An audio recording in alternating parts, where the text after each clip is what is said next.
Yun mga kasuki, another Panasonic tayo dito, deep clean. Dito tayo sa Quezon City. Ayan no, yung tab niya medyo malinis pa, pero itong drum niya, ayan, medyo malinis pa rin.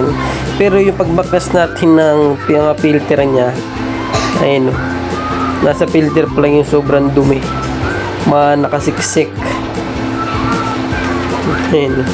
Pati yung sa yung filter niya, ayan no, hindi nila tinatanggal yung dumi, kaya naipon na.